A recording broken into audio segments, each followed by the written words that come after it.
प्रयागराज के दौरे पर जाएंगे सीएम योगी आदित्यनाथ। शाम तकरीबन 5 बजे पहुंचेंगे प्रयागराज। प्रयागराज में कई परियोजनाओं का शुभारंभ करेंगे। नगर निगम के सदन हॉल का उद्घाटन होगा। स्थानीय जनप्रतिनिधि भी मौजूद रहेंगे। अहम दौरा सीएम योगी का प्रयागराज पहुंचेंगे। और बड़ी खबर है, सीमावर्ती राज्यों के दौरे पर गृहमंत्री अमित शाह राजस्थान के बीकानेर पहुंचे हैं। सांचू सीमा चौकी का दौरा करेंगे। सीमा पर सुरक्षा का जायजा लेंगे। गुजरात, त्रिपुरा, पश्चिम बंगाल भी जाएंगे अमित शाह। अपनी यात्रा के पहले चरण में अमित शाह सोमवार रात बीकानेर पहुंचे। आज गृहमंत्री भारत पाकिस्तान सीमा पर स्थित सांचू सीमा चौकी का दौरा करेंगे। यहां वो सीमा सुरक्षा बल यानी बीएसएफ के जवानों से बातचीत करेंगे। अमित शाह का राजस्थान के बाद गुजरात, त्रिपुरा और पश्चिम बंगाल जैसे महत्वपूर्ण सीमावर्ती राज्यों का दौरा कर सिक्योरिटी रिव्यू करेंगे।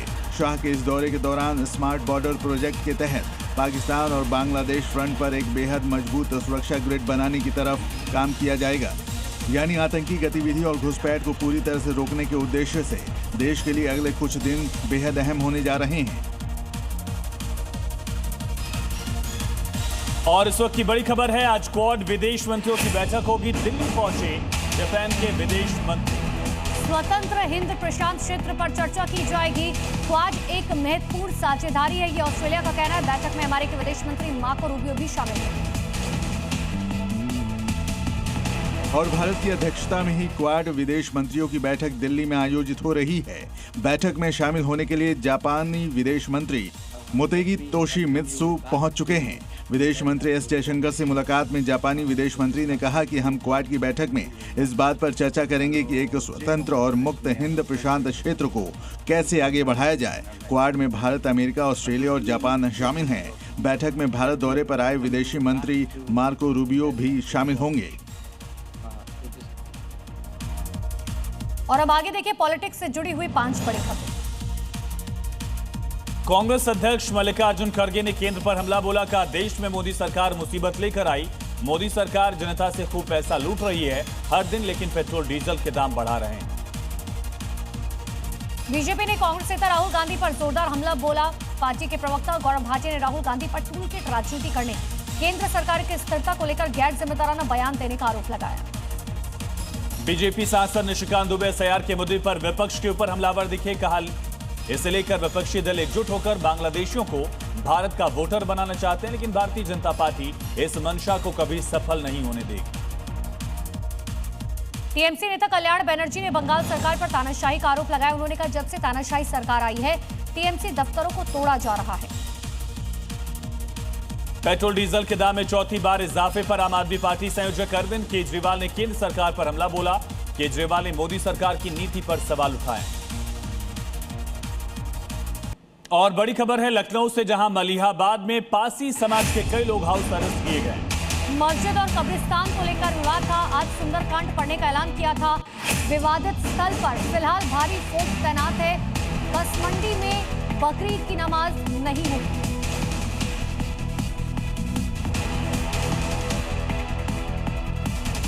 और अब आगे देखिए कुछ क्राइम अपडेट्स। मध्य प्रदेश के रतलाम में 20 लाख रुपए की ज्वेलरी चोरी मामले का पुलिस ने खुलासा किया। 20 मई की रात वारदात में आरोपी दुकान से सोने चांदी के जेवर चुराकर फरार हो गए थे। 2 आरोपी गिरफ्तार किए गए। ग्वालियर पुलिस ने अंतर्राज्यीय ऑनलाइन सट्टेबाजी और साइबर ठगी सिंडिकेट का पर्दाफाश कर 10 आरोपियों को गिरफ्तार किया। गिरोह फर्जी अकाउंट्स के जरिए करोड़ों रुपए की अवैध रकम ट्रांसफर करते थे।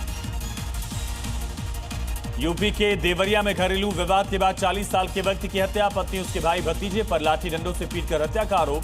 पुलिस ने शव को पोस्टमार्टम के लिए भेजकर जांच शुरू। हिमाचल के पालमपुर में एक दुकान पर 45 प्रतिबंधित कछुए और 6 विदेशी पक्षी बरामद किए गए।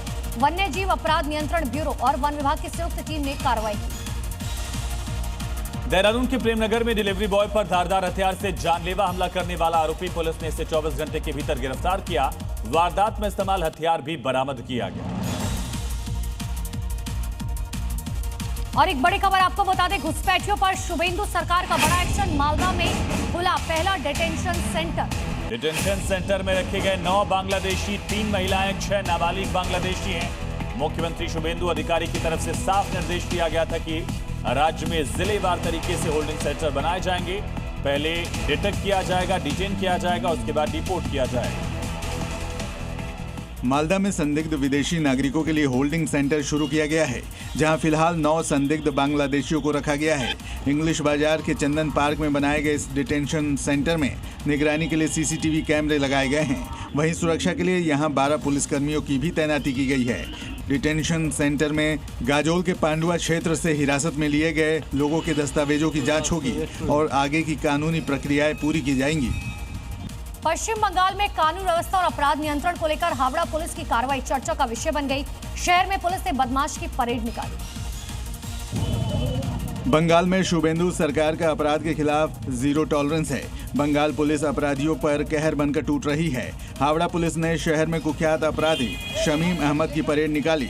चिलचिलाती धूप में आरोपी को जब नंगे पांव शहर में घुमाया गया, पुलिस की गिरफ्त में कुख्यात अपराधी की अकड़ ढीली नजर आई। आरोपी को हथकड़ी पहनाकर घुमाया गया। पुलिस की ये कार्रवाई चुनाव हिंसा के मामले में हुई है। आरोपी पर 7 मई को बीजेपी के विजय जुलूस पर फ्रूट बम और फायरिंग का आरोप है। कोलकाता के वार्ड नंबर 127 में उस समय हंगामा हुआ जब पुलिस तृणमूल कांग्रेस की पार्षद मालविका वैद्य के करीबी तपन विश्वास को जबरन वसूली के मामले में गिरफ्तार करने के लिए पहुंची। जैसे ही पुलिस उसे अपने साथ ले जाने लगी, भीड़ ने उसकी पिटाई करने की कोशिश की। वहां मौजूद भीड़ टीएमसी के इस कार्यकर्ता तपन विश्वास के खिलाफ चोर चोर के नारे लगाने लगी।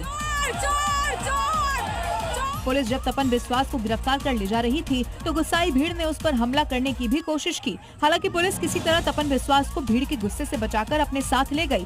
तपन विश्वास पर इलाके में सिंडिकेट राज चलाने, दुकानदारों और कारोबारियों से जबरदस्ती पैसे वसूलने, जमीन पर अवैध कब्जा करने और हथियार दिखाकर डराने धमकाने के कई गंभीर आरोप हैं।